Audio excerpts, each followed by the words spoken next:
Ok, jóvenes, muy buenas noches. Somos el BSG Institute y en esta oportunidad vamos a desarrollar la unidad didáctica Auditoría de Software. Bien, el tema que vamos a abordar el día de hoy tiene que ver todo lo referente a las pruebas de auditoría. Si bien es cierto, hemos hablado que dentro del área de sistemas tenemos que llevar a cabo el proceso de auditoría de software o auditoría de sistemas. Y en ese sentido, la fase de auditoría implica también hacer pruebas. Las pruebas de auditoría en realidad son un mecanismo importante para determinar cuáles son las fallas o posibles errores que podamos detectar dentro de una empresa a nivel del funcionamiento de los sistemas de información o a nivel del funcionamiento de las tecnologías de la información. Vamos el día de hoy a revisar cuáles son los objetivos y características de las pruebas de auditoría que se pueden llevar a cabo dentro de una empresa, no solamente en el área de sistemas, sino también la auditoría como proceso, como tal, se lleva a cabo casi en todas las áreas, así como también en la parte, digamos, contable hay auditorías, en la parte financiera hay auditorías, pues el área de sistemas no es la excepción. Bien, ¿cuál es el objetivo y qué características tiene las pruebas de auditoría? El auditor en realidad no pretende obtener toda la evidencia existente dentro de una empresa, sino aquella que cumpla a su juicio personal, a su juicio profesional, con los objetivos del examen que se va a llevar a cabo, con los objetivos de la evaluación, de la supervisión, del control, del monitoreo que se pretende realizar pues dentro de la empresa. Aquella que cumpla estos objetivos de la evaluación al criterio, al juicio profesional del auditor, va a determinar si es que efectivamente se está cumpliendo o no con la evidencia que se espera obtener en este proceso de verificación, de supervisión o de monitoreo, de revisión exhaustiva dentro de la fase de auditoría como tal. Por lo tanto, se puede llegar a una conclusión, por ejemplo, sobre lo que vienen a ser los saldos o las transacciones o los controles que se esperan encontrar. Realizando así las pruebas de auditoría a la totalidad de la información que esté disponible dentro de la empresa, se podrá en cierta manera verificar al 100% si es que se tiene pues toda la información disponible, ¿no? Dentro de la empresa. Esto normalmente está compuesto por pocos elementos a verificar que por su naturaleza o su cuantía, que son importantes mediante el muestreo. Cuando hablamos de muestreo estamos hablando de información, de datos que son estadísticos o de selección en base subjetiva, es decir, a criterio del auditor. O incluso a través de una combinación de técnicas que se pueden aplicar dentro de este proceso. No siempre el auditor puede tener la certeza absoluta sobre la validez de la información contable, sobre la validez de la información financiera o sobre la validez de la información informática que se puede manejar dentro de toda empresa u organización.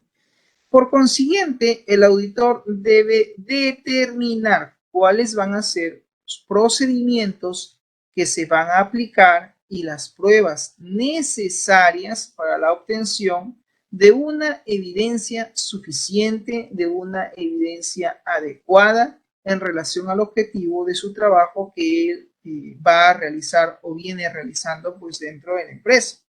Entonces, acá nos habla de un punto importante, ¿no? Nos dice pues que el auditor no siempre va a tener la certeza absoluta de la información que él está, digamos, encontrando dentro de la empresa es 100% válida o es 100% fiable o es 100% coherente.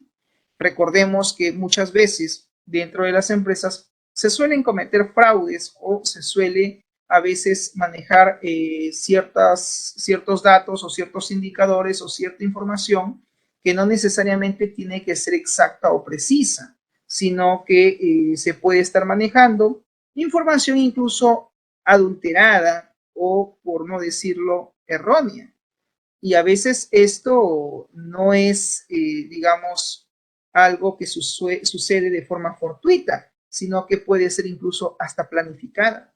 ¿Por qué? Porque muchas veces los fraudes o los delitos informáticos o los fraudes financieros o los fraudes contables o el fraude que puede realizarse dentro inclusive de los sistemas de información termina pues participando en algunos casos los propios empleados, los propios colaboradores. O sea, estos colaboradores terminan, como se dice, jugando en contra a veces de la empresa. Si llevamos esto al tema financiero o al tema contable, por ejemplo, el contador forma pieza clave, fundamental dentro de una empresa. ¿Por qué? Porque es el encargado de llevar el control contable, económico, estadístico de toda la información que tiene que ver con activos y pasivos. No olvidemos que toda organización busca generar más activos y generar menos pasivos. Los activos, por ejemplo, en el término contable hace referencia a los activos al ingreso de dinero que se puede generar, digamos, de forma mensual o de forma, por ejemplo, bimestral, trimestral, semestral, incluso anual, al cierre de cada ejercicio de año fiscal. En ese sentido, una empresa, por ejemplo, se tiene claro que toda organización, digamos, busca generar la mayor cantidad de ingresos de dinero, la mayor cantidad de activos. En términos contables, el ingreso de dinero hace referencia a activos. Estos activos pueden ser producto de ventas, pueden ser producto por cheques por cobrar, facturas por cobrar, etc. Entonces, todo lo que la empresa genere a nivel económico, digamos, como ingreso de dinero, ya sea diario, incluso las ventas, es parte del activo económico de una empresa.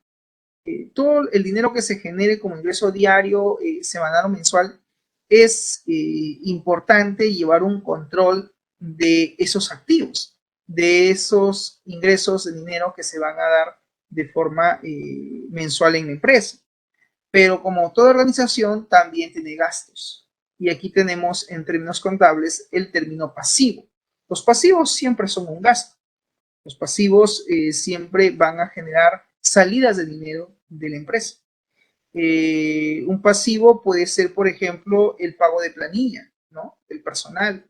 Otro pasivo puede ser, por ejemplo, las bonificaciones o, en este caso, los pagos de servicio.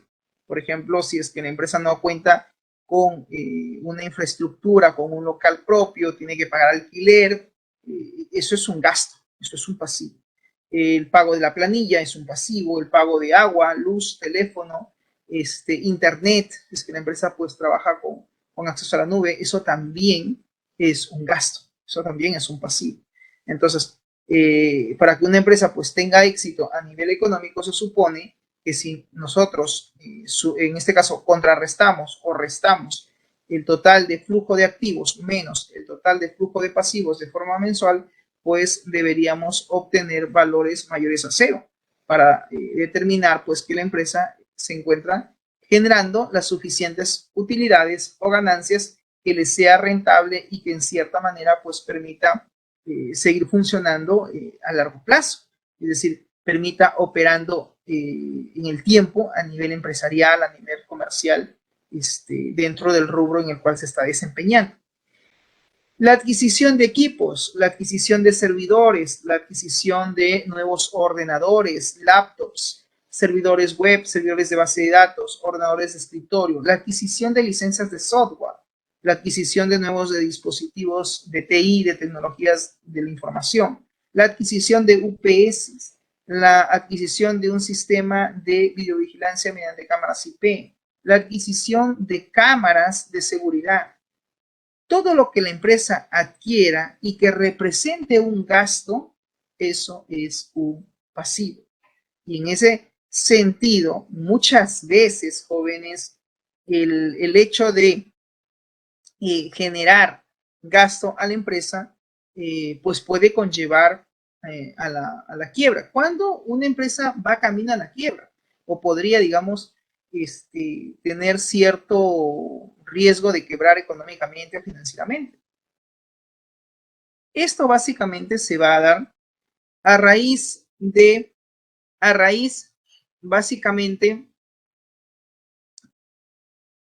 a raíz de los gastos que puedan ser mucho más representativos que su propio ingreso de dinero. ¿Qué significa? Significa que si nosotros contrarrestamos los activos menos pasivos y esto nos da igual a cero, pues la empresa no gana ni pierde, sino se mantiene, digamos, en stand-by. Porque lo que ingresó como dinero menos lo que tiene que pagar por responsabilidades como gasto de pasivos, pues obviamente la empresa estaría, digamos, en una situación de no ganancia y no pérdida.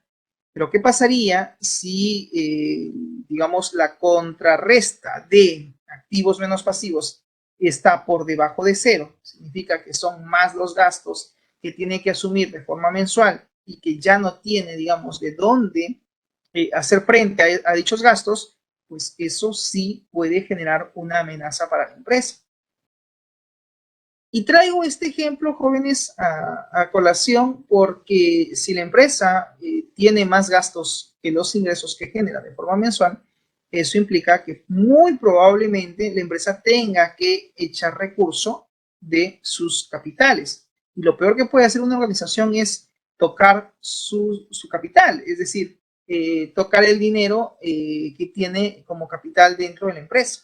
O lo otro es camino al endeudamiento, es decir, hacer préstamos para poder cumplir con esas responsabilidades. Y si hacemos préstamos a nivel financiero, digamos con el banco, eso implica a veces pagos de interés, que muchas veces los intereses terminan, digamos, llegando, puede llevar en realidad a la empresa a la recesión, puede llevarla, digamos, a terminar pagando incluso más del 20 o 30 o 40% de intereses solamente en un préstamo que haya solicitado, ¿no? Entonces, a veces sucede que cuando esto pasa dentro de una empresa donde no están claras las cuentas, pues tiene que haber una fase de auditoría. Y el área de contabilidad es pieza clave, es fundamental para una organización. El contador es el elemento fundamental dentro de una empresa porque él es el que lleva las cuentas, él lleva la contabilidad de todo. Y si es que la empresa no va económicamente por buen camino, a veces a solicitud del propio gerente, que muchas veces no es el dueño de la empresa, sino por encima de la gerencia está el directorio o están los inversionistas, a veces suelen maquillar los estados financieros, a veces suelen disfrazar los números, porque toda esa información se muestra en papel.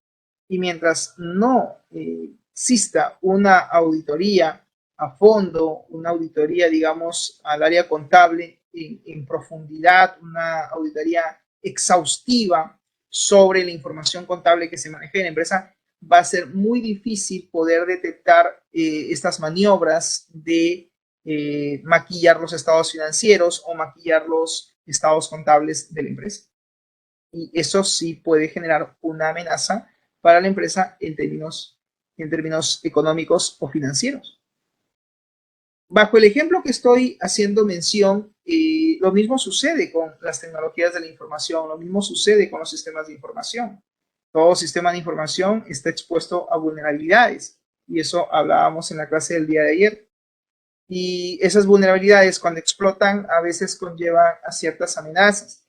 Si esas amenazas se dan, pueden generar ciertos riesgos que pueden tener, digamos, repercusión para la empresa, sobre todo en el tema económico, porque si un equipo se daña o un equipo, digamos, colapsa y tenemos que reparar o hacer un mantenimiento que de repente no está al alcance de los especialistas de la empresa, pues implica contratar a un tercero, un outsourcing. Y este va a cobrar, este va a facturar y eso termina generando más gasto para la organización, más gasto para la empresa.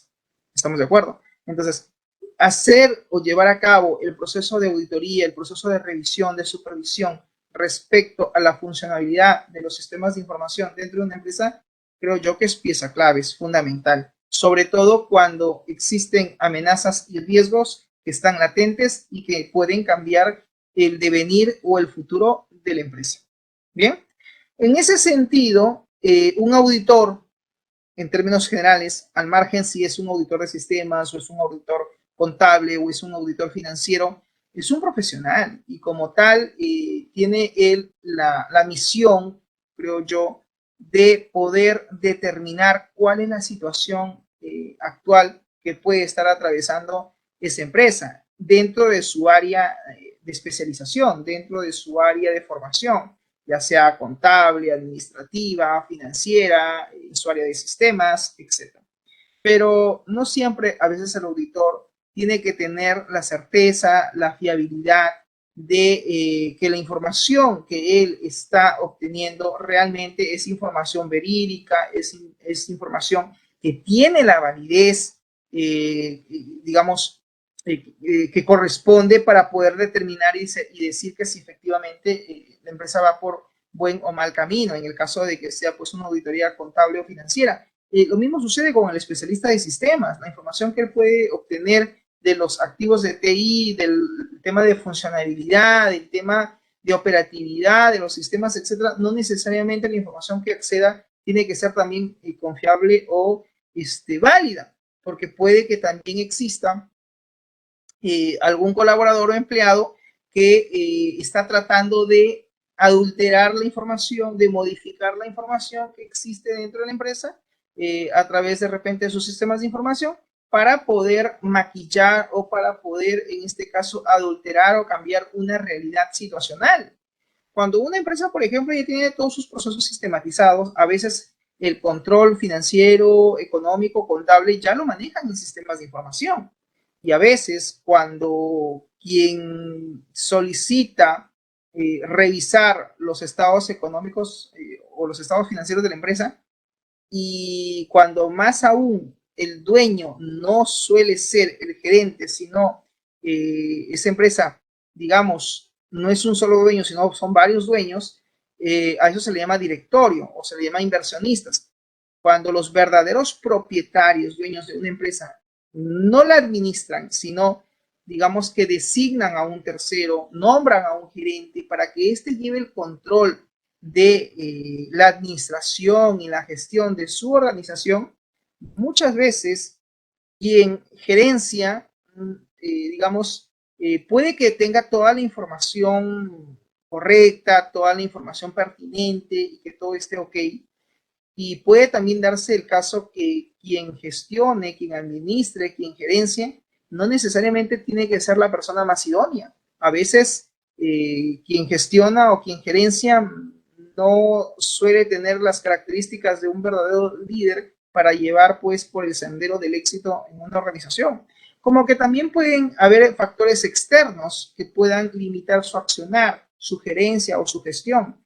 Y a veces en esa desesperación de mostrar resultados en azul y no en rojo, a veces se termina cometiendo fraude, ¿no? Porque a veces pasa que el gerente general, que no es dueño de la empresa, sino termina siendo un empleado más y va a haber una reunión o una junta con los socios o con los inversionistas de esa empresa y necesita que el gerente explique cuál es la situación económica, financiera de dicha empresa. Quieren ver los activos, quieren ver los pasivos, quieren ver cómo va económicamente la organización.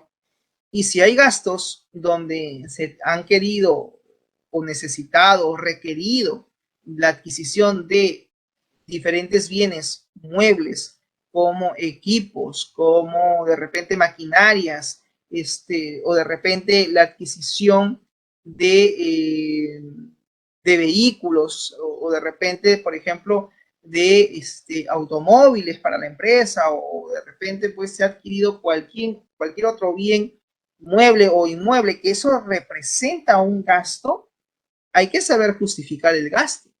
¿Por qué la empresa compró una camioneta o por qué se compró una Tucson, o por qué se compró de repente, no sé, una Chevrolet o cualquier otro automóvil o dispositivo, qué sé yo, que la empresa de repente haya solicitado adquirir. De repente se compró, no sé, por decir, un camión, una minivan, un automóvil, una camioneta, y hay que saber justificar ese gasto.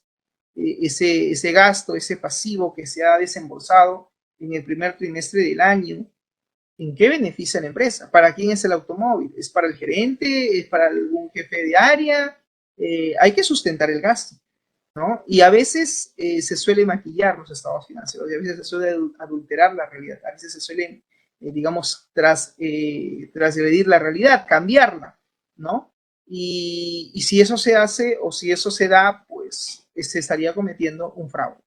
Entonces, cuando una empresa tiene toda su información sistematizada y a veces el gerente necesita cambiar la realidad de la situación económica de la empresa, que por ahora sabemos que está en rojo o que está endeudada porque hay préstamos, porque hay responsabilidades con los bancos, etcétera, y tenemos que presentar otra realidad a los inversionistas, la información ya está en los sistemas de información. A veces sucede que el gerente suele llamar al jefe de sistemas o al encargado de sistemas y le dice: necesito que por favor ingreses al sistema, ingreses dicha información en los estados contables o en la base de datos donde manejan los activos y pasivos, y por favor hagas una modificación o generes una copia, un backup de la situación real versus los números o los datos o los valores que queremos mostrar en esta nueva reunión de trabajo que se va a tener con el directorio, con los inversionistas.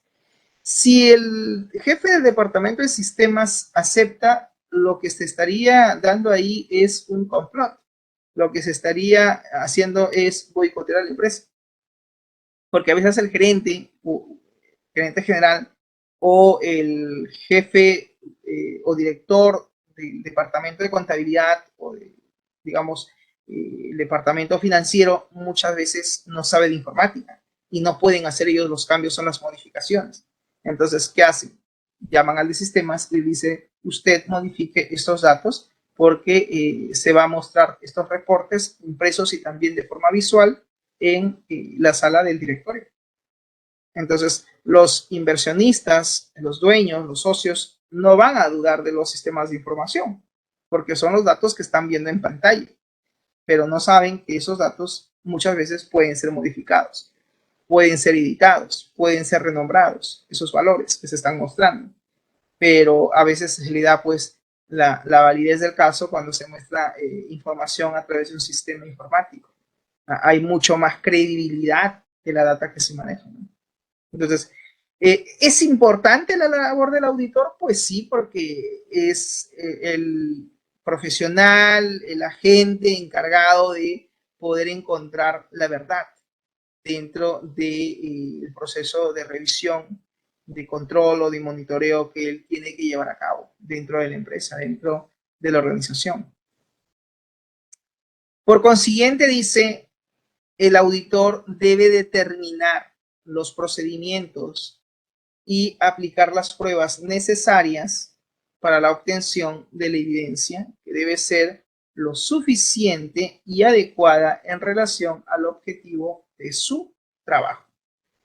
El auditor debe también obtener evidencia sobre los sistemas de control interno existentes en la empresa, y sobre todo también debe de verificar el tipo de información que la dirección afirma tener cuanto a la información quizás contable y en concreto a las cuentas contables que quizás pueda manejar la organización dentro de esta obtención de evidencias de los sistemas de información o sistemas de control que puede manejar toda organización. Es labor del auditor obtener la evidencia para que él pueda luego hacer el análisis correspondiente y determinar si los datos son o no reales, o si es que hay algún tipo de fraude, o en el caso de que de repente, por ejemplo, existan fallas o errores en el caso que sea un auditor informático. Sobre todo estoy hablando sobre los sistemas de información. Dentro de lo que viene a ser, por ejemplo, la auditoría de una empresa a nivel, pues, contable, económica o financiera, tiene que existir algunos indicadores como, por ejemplo, la legitimidad de los saldos o la valoración o la presentación en las cuentas anuales o la disponibilidad de los activos de la empresa. Cuando hablamos de la legitimidad de los saldos, aquí hay 4 puntos importantes que tienen que ver con la existencia, que tiene que ver con los derechos y obligaciones y que tiene también que ver con el acaecimiento y la integridad. La existencia habla de los activos y pasivos que existen en una determinada fecha dada dentro de la empresa y que el auditor tiene que determinar cuáles son estos activos y pasivos que están consultándose a raíz de una fecha determinada. También están los derechos y obligaciones dentro de la legitimidad de los saldos. Los activos son bienes o derechos de la entidad y los pasivos pues son obligaciones a una fecha dada que la empresa pues tiene que cumplir. El acaecimiento, en tanto, tiene que ver con las transacciones o hechos registrados que han tenido lugar pues dentro de la empresa. Y la integridad hace referencia a que no hay activos, pasivos o transacciones que no estén debidamente registrados. ¿Qué significa? Que todas las operaciones que se registren dentro de la empresa tienen que estar registrados, ya sea de forma manual o inclusive de forma digital. Es importante que se lleve a cabo integridad, sobre todo en la información que puedan estar manejando, ¿no? Muy bien, el otro punto importante tiene que ver con la valoración. Los activos y pasivos registrados por su valor tienen que ser los adecuados. Y también está la medición. Una transacción se registra por su justo importe. Los ingresos y gastos han sido imputados correctamente, quizás en el periodo, podría también ser un punto importante en esta medición de verificación sobre, por ejemplo, ingresos y salidas de dinero, pues dentro de una empresa, ¿no? Estamos hablando dentro de lo que es la fase de auditoría contable o financiera. En cuanto a la presentación en cuentas anuales, tiene que ver con la presentación y desglose sobre las transacciones y se clasifican estas de acuerdo con sus principios y normas contables que generalmente pueden ser aceptadas y la memoria debe de contener la información necesaria y suficiente para la interpretación y comprensión adecuada de la información financiera auditada. Otro punto importante tiene que ver con la periodificación de las operaciones. La imputación adecuada de las operaciones al periodo en que se haya tenido lugar los hechos económicos también es fundamental, así como también la disponibilidad. No existen restricciones a la disponibilidad de los activos de la empresa. O sea, no hay algo que restrinja la disponibilidad de esos activos. Y si estas existen, están adecuadamente reveladas en memoria, ¿no? Porque siempre en todo proceso de auditoría pues tiene que haber un informe, una memoria que cierre el trabajo realizado por el auditor. Por otro lado, nos dice lo siguiente: el nivel de evidencia a obtener por el auditor referido a los hechos económicos o quizás otras circunstancias debe estar relacionada con la razonabilidad de los mismos y de tal manera que se pueda proporcionar siempre información sobre las circunstancias en que se produjeron dicha información o dichas circunstancias de las cuales se va a proceder a su audición o auditoría. Esto con el fin de formarse el juicio profesional que le permite emitir una opinión adecuada y correcta sobre lo que se está auditando. Para decidir el nivel necesario de evidencia, el auditor debe en cada caso considerar la importancia relativa de las partidas que componen los diversos epígrafes de las cuentas anuales y el riesgo probable de error en el que se ha incurrido o en el que se podría incurrir o en el que se está incurriendo al decidir no revisar determinados hechos económicos o financieros. Claro, lo mismo sucede en el área de sistemas. el auditor tiene que tener acceso a toda la evidencia y además debe también llevar a cabo un análisis sobre la identificación de los riesgos probables de las fallas o errores que se puedan haber dado en el área de sistemas y obviamente debe recurrir a decidir si es que tiene o no que revisar toda la información que justifique dichos hechos. Lo mismo sucede con el auditor de sistemas. Cuando hay una falla o un error en el funcionamiento de los sistemas, pues el auditor va a tener que solicitar, inclusive en algunos casos, si es digamos, una auditoría del sistema, se va a tener que solicitar las líneas de código, la programación del mismo, para encontrar cualquier malware o cualquier amenaza informática que pueda correr en riesgo, pueda poner en riesgo sobre todo el funcionamiento de los distintos activos de TI que puede tener una organización. La falta de suficiente evidencia o incorrecciones no corregidas sobre un hecho importante en el contexto de los datos que se examinan obligan al auditor a representar las salvedades que correspondan o en su caso a modificar su opinión en el informe de auditoría. Pues bien, aquí tenemos un esquema donde nos habla un poco de cuál es el objetivo general y cuál es el objetivo particular en el caso, por ejemplo, de cada saldo de cuenta en términos contables, ¿no? El objetivo general es opinar sobre la aplicación, por ejemplo, del NIF, este marco normativo de la información financiera, o quizás opinar sobre la aplicación del informe del NIF, o inclusive sobre otros aspectos requeridos por disposiciones legales. En los objetivos particulares en cada cuenta tenemos, en este caso, lo que tiene que ver con los problemas de inclusión, y aquí pues hay que comprobar si es que estos existen, si es que pertenecen estos problemas de inclusión a la empresa y si es que no hay otra forma, digamos, de hacer alguna omisión, ¿no?, con respecto al mismo. En cambio, en cuanto a la aplicación del NIF, aparte de los problemas de inclusión, también están los problemas de valoración y los problemas de exposición. Los problemas de valoración hacen referencia a que están valorados de acuerdo con el NIF y cuando hablan de problemas, en este caso de exposición, ahí se formula la siguiente pregunta, ¿no? ¿Qué están presentados o qué es lo que se ha presentado ante el NIF, ¿no?, como entidad, digamos, reguladora?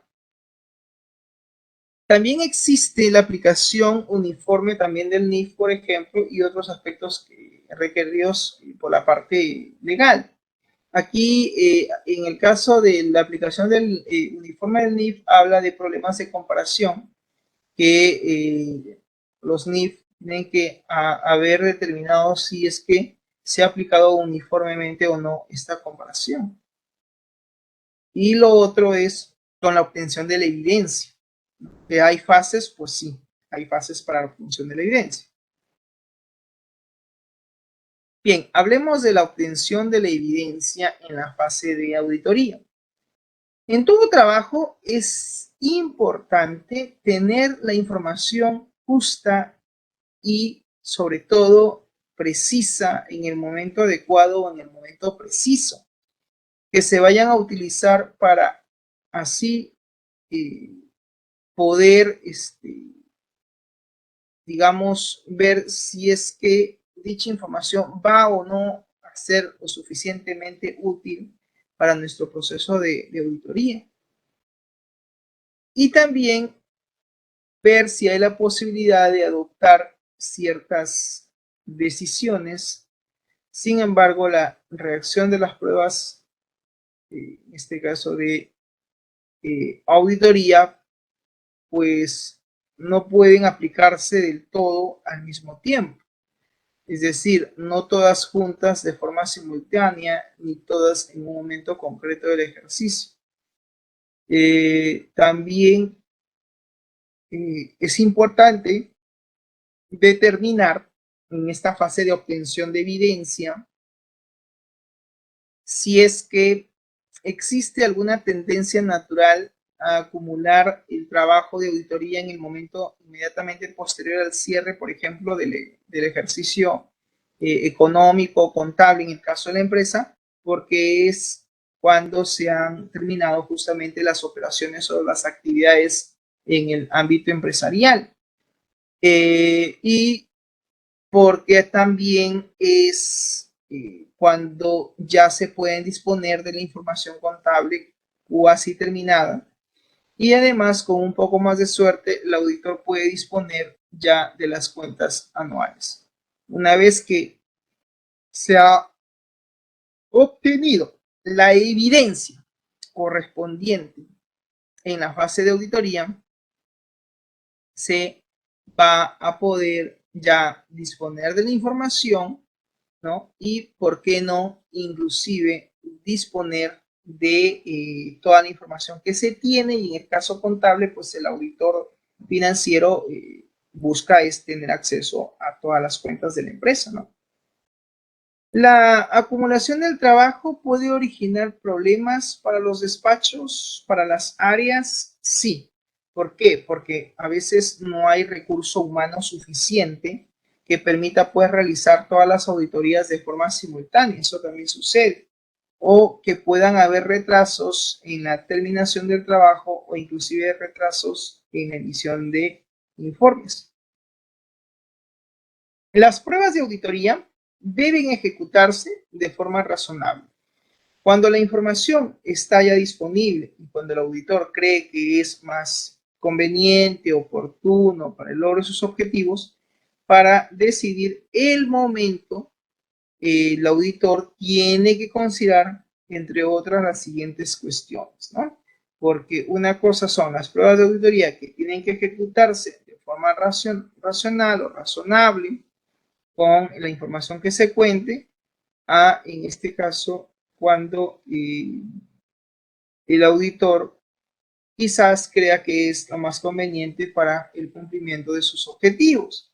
En ese sentido, el auditor tiene que considerar otras de las siguientes razones o cuestiones. Por un lado está su trabajo, que debe encontrarse, digamos, ya finalizado en la fecha que se ha pactado con el cliente. Esto viene a ser la figura escogida dentro, en este caso, la información que se haya recogido, ¿no? Sobre, por ejemplo, el contrato o la carta de encargo, ¿no? Aquí se va a decir que el trabajo ya finalizó cuando cumplamos, repito, con la entrega de la información en la fecha que se han pactado con el cliente.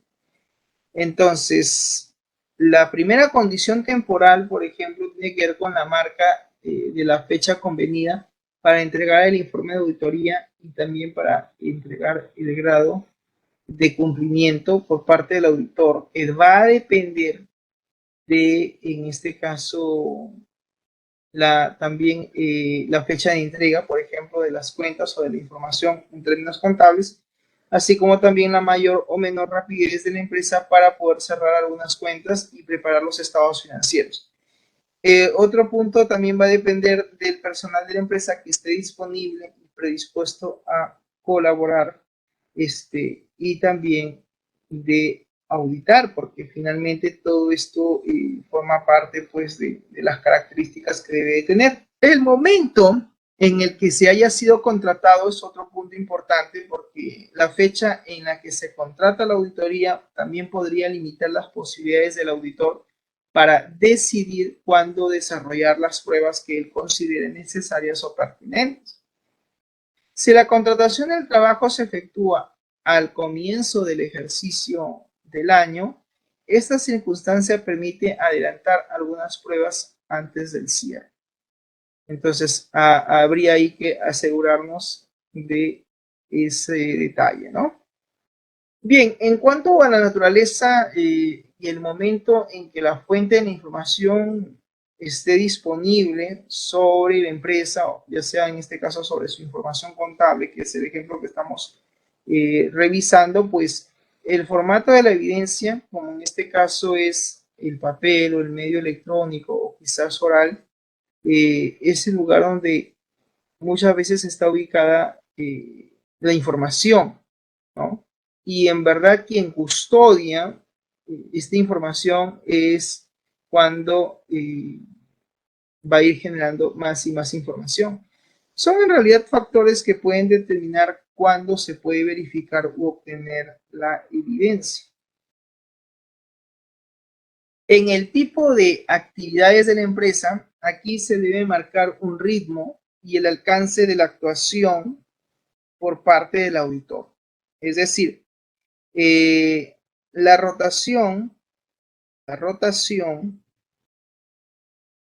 de las existencias, es decir, de lo que existe a nivel económico, pues dentro de la organización, dentro de la empresa, así como también el inventario que se debe de realizar de forma permanente o rotativa, también es importante, también es fundamental. O incluso la rotación de la mercadería o de los equipos o de los productos, etcétera, y también la política de la enajenación de lo inmovilizado, es decir, que no se puede pues ir movilizando o ajenando algunos bienes que pueden ser parte de la empresa. Si efectivamente realizan un inventario permanente o rotativo, sí pueden, digamos, sí se pueden hacer arqueos, en el caso contable, de dinero semanal, inclusive también ver el tema de las conciliaciones bancarias, ¿no? Que pueden ser mensuales o que a veces inclusive hasta no se hace nunca, ¿no? Dentro de la empresa. El tamaño y la situación geográfica de la empresa también podría facilitar a perjudicar el trabajo del auditor. Las pruebas de auditoría pueden realizarse en tres momentos diferentes. Está la auditoría interina o fase preliminar, está la auditoría al cierre del ejercicio o fase final del cliente, y en este caso, pues estas son las fases que van a conformar dicho ciclo para pues llevar a cabo las pruebas de la auditoría, ¿no? O sea, esto es también algo importante a considerar. El otro punto tiene que ver con las pruebas efectuadas antes del cierre, ¿no? En este caso, antes del cierre de las operaciones. En esta fase se ubica, pues, los meses anteriores al cierre, que se puede dar, ¿no? Al cierre, por ejemplo, del ejercicio contable dentro de la empresa. Las pruebas efectuadas antes del cierre, dice, se caracterizan porque por sí misma no van a arrojar evidencia alguna suficiente sobre la fiabilidad de la información que se maneje a nivel contable o sobre el funcionamiento adecuado sobre el control interno de la empresa. Aquí se aplican pruebas. ¿Para qué? Para conocer, por ejemplo, la contabilidad del cliente, para conocer, por ejemplo, los sistemas de control con anterioridad pues, a la ejecución, e inclusive poder conocer también si es que estos sistemas de control con anterioridad a la ejecución de las pruebas sobre la información a la cual se está teniendo ahora acceso es realmente información fiable, confiable, definitiva o, por así decirlo, casi definitiva. Pues también es importante considerar el factor de poder descongestionar, en este caso, el trabajo a la fecha del cierre de la empresa. ¿Para qué? Para poder comenzar a trabajar, el auditor debe solicitar un balance de la información que se maneje dentro de la empresa. En términos contables, por ejemplo, sería pues un balance sobre sus sumas y saldos enfocados a una fecha en concreto, ¿no? Porque una vez que se cierre las operaciones, pues se procede a llevar a cabo la auditoría dentro de la organización. ¿Y eso qué implica?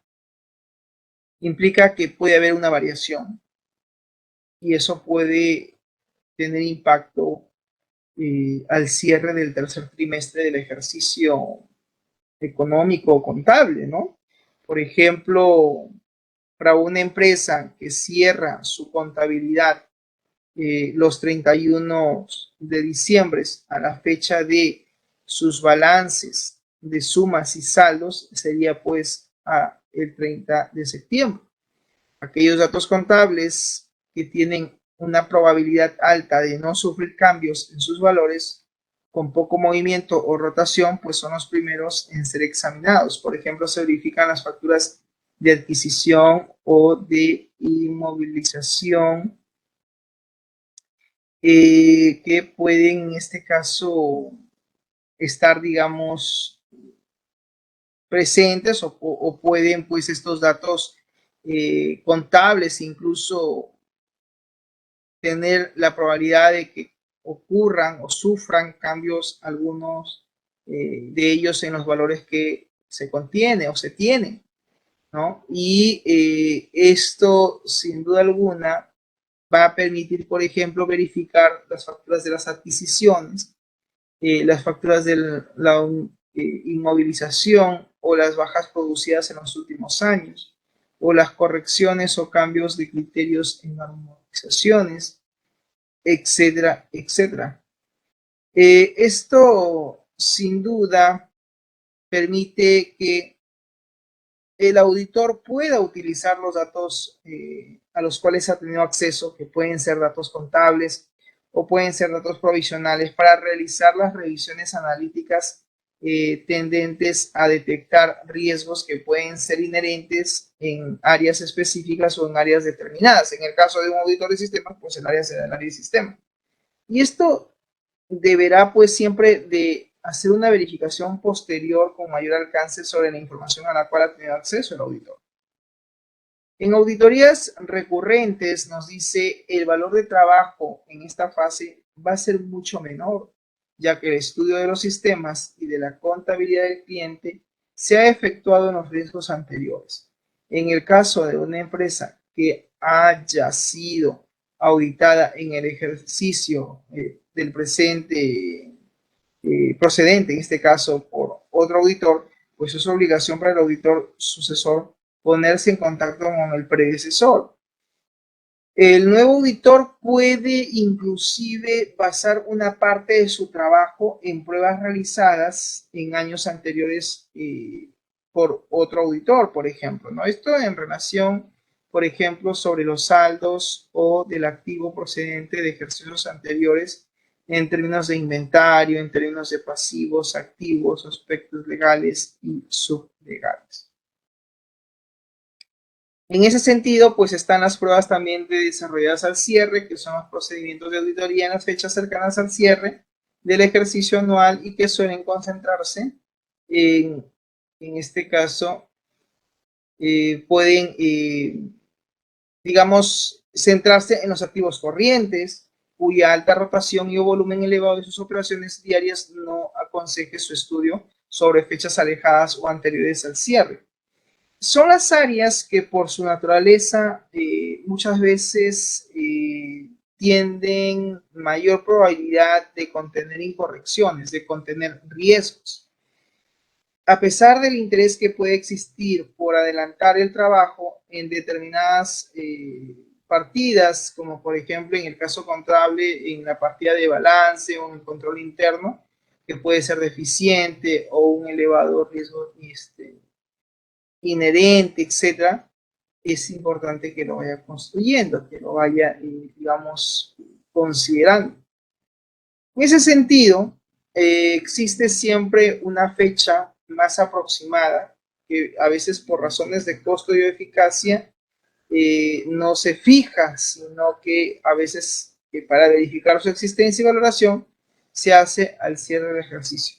En realidad se debería hacer antes, no al cierre, ¿no? Pero es un punto de vista que definen ellos el proceso de auditoría y es válido. Asimismo, en esta fase de trabajo de auditoría existe siempre el problema contable del devengo de las operaciones y su correcta imputación eh, de forma, en este caso, eh, que tenga pues que la fase o el trabajo de auditoría eh, exista siempre este problema contable, por ejemplo, del devengo de las operaciones y su correcta imputación en el ejercicio a los que se les produce. El auditor debe verificar que la empresa ha registrado el ejercicio sobre el aula. Por ejemplo, ¿no? En el caso de repente de poder, por decir, ¿no? En el caso de que el auditor pues tenga que verificar si es que la empresa ha podido registrar dentro de su ejercicio contable o económico las distintas, por ejemplo, transacciones, operaciones, compras, movimientos que haya realizado sin, digamos, plena justificación, por así decirlo, de dichas transacciones. Esta causa, la causa en realidad más frecuente de estas incorrecciones contables, por decirlo menos, y este tipo suele ser la demora en la recepción o emisión de, este caso, de euros, ¿no? O en este caso de movimientos de dinero, de repente en términos monetarios, ¿no? De repente movimientos de dólares o soles. Y si hablamos a nivel de sistemas, pues el movimiento, por ejemplo, que se ha dado en los equipos, traslado de equipos, etcétera, y que se haya, pues, digamos, distribuido o se había hecho una redistribución de los equipos, etcétera, pues quien audita los sistemas de información, por ejemplo, tiene que verificar que todos los activos de TI estén en su correcta ubicación dentro de la empresa y que estén pues en operatividad o en funcionamiento. Si no es así, ya el auditor va a tener que solicitar que dichos equipos entren a fase de funcionamiento, salvo que requieran de algún monitoreo o de algún mantenimiento. Pero igual la gestión se tiene que realizar.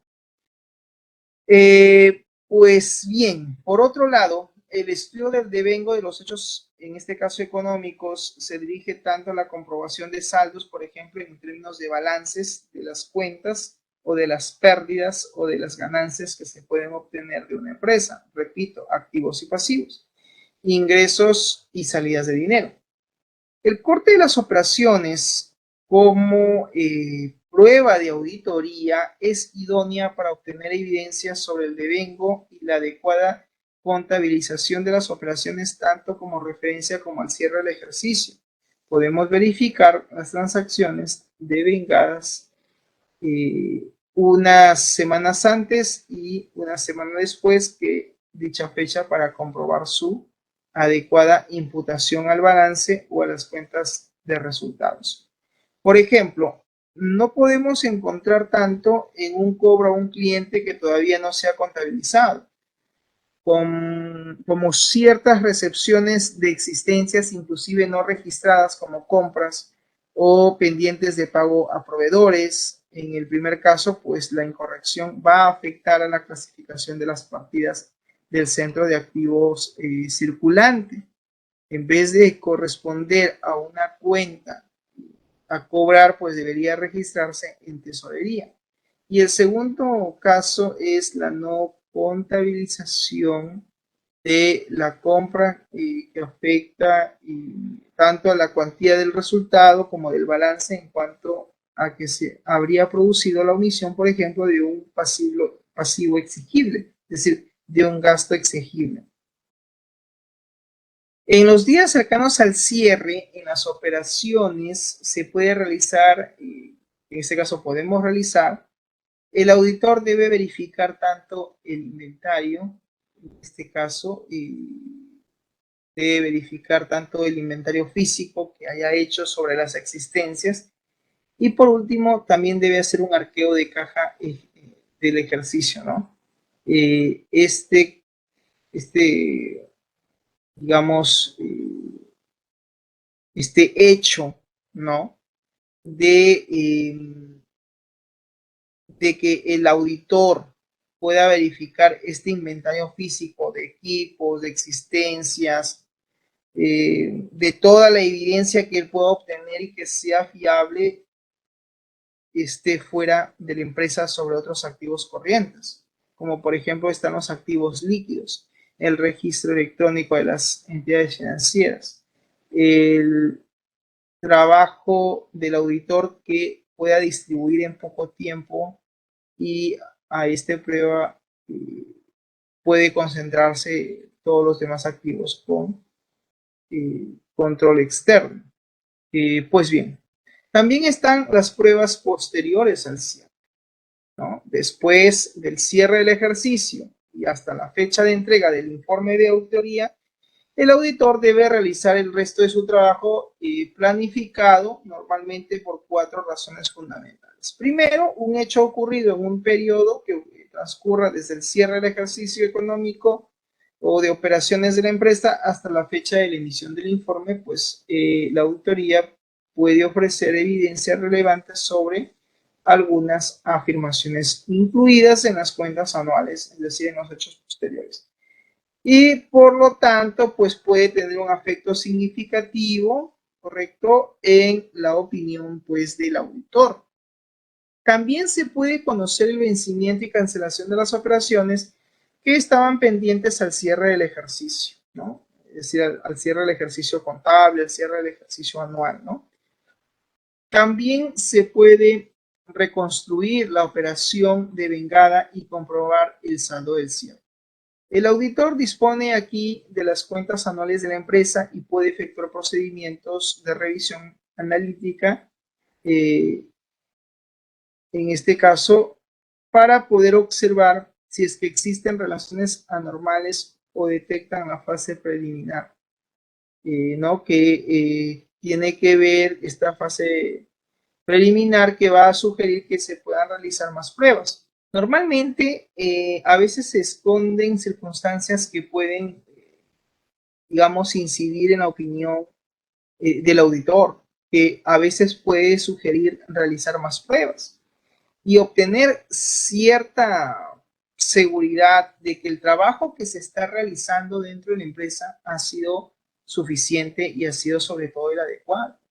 La evidencia obtenida permite al auditor emitir la opinión con un nivel de confianza alta o con un nivel de riesgo a equivocarse que puede ser aceptablemente bajo. ¿Hay métodos y técnicas de verificación en esta fase de pruebas? Sí. Los métodos y técnicas de verificación pues son los actos de investigación que se aplican sobre los saldos, sí, que se aplican sobre las transacciones, sí, que se aplican sobre los procedimientos y hechos que son relativos a las cuentas anuales, por ejemplo, de una empresa con el fin de contrastar que están debidamente soportados en el tiempo y contenidos. La más importante para la obtención de la evidencia son, en este caso, la inspección, la observación, también está las preguntas o en este caso los cálculos que se pueden efectuar y que además pueden haber ejecuciones o reejecuciones y técnicas también de examen que se pueden aplicar de tipo analítico. Es decir, aquí el auditor va a tener que hacer uso de una serie de técnicas. Creo yo que la inspección y la observación son las más importantes, así como también formular preguntas. Porque el auditor necesita hacer levantamiento de información, necesita, digamos, tener información sobre, por ejemplo, la parte contable, sobre la parte económica o financiera, información sobre las tecnologías de la información, etcétera, para que en cierta manera pues pueda, digamos, contrastar dicha información sobre lo que se está auditando, sobre lo que él está supervisando, monitoreando, para poder tener un análisis y un juicio, digamos, más pertinente eh, sobre la realidad que él está, digamos, queriendo auditar, ¿no? Ya sea, pues, no solamente auditar, digamos, el tema económico financiero, que es el ejemplo más, digamos, pertinente para que ustedes puedan entender esto, sino también auditar los sistemas de información, sino también auditar el funcionamiento de equipos, de los sistemas informáticos, sus tecnologías que maneja la empresa, etcétera. Pero recuerden que la auditoría nace a raíz de incidencias. Si hay incidencias con respecto al normal o buen funcionamiento de esos activos, pues en algún momento se va a tener que necesitar llevar a cabo una auditoría de software o una auditoría informática para revelar o develar cuáles son estas fallas, bugs o inclusive vulnerabilidades o amenazas que podrían poner en riesgo no solamente el normal y adecuado funcionamiento de esos activos de TI, sino que también podrían, digamos, generar cierto gasto para la empresa si es que no se detectan adecuadamente cuáles son estas amenazas o riesgos que podrían estar expuestos dichos activos de TI, al margen de que sean íntegramente sistemas o al margen de que sean íntegramente dispositivos o equipos y que estén dentro de la categoría de hardware. Pues bien, todos los métodos se encuentran desarrollados por diferentes normas de auditoría, claro que sí, y en ese sentido, pues, lo que se busca a través del siguiente esquema denominado las NIA, Normas Internacionales de Auditoría, y las NTA, Normas Técnicas de Auditoría, en las que se va a poder obtener información de los mismos. Y esto hace referencia básicamente al siguiente cuadro. ¿Hay métodos para obtener evidencia? Sí, claro que sí. Según la norma técnica de auditoría, existen algunas, como por ejemplo la inspección, la observación, las preguntas, los cálculos, las confirmaciones y las técnicas de examen analítico. Cada una de ellas va a permitir, digamos, obtener información para que el auditor en cierta manera pues pueda tomar una mejor decisión sobre la información a la cual él está teniendo acceso. Bien, bien, jóvenes, no sé si hasta aquí hay alguna pregunta o consulta, cuestiones. Ya, ninguna. Bien, entonces, si no hay preguntas, eso sería todo de mi parte. Muchas gracias por su atención y conmigo será hasta la próxima semana, Dios mediante, y nos vemos la próxima clase. Hasta luego. Chao, chao.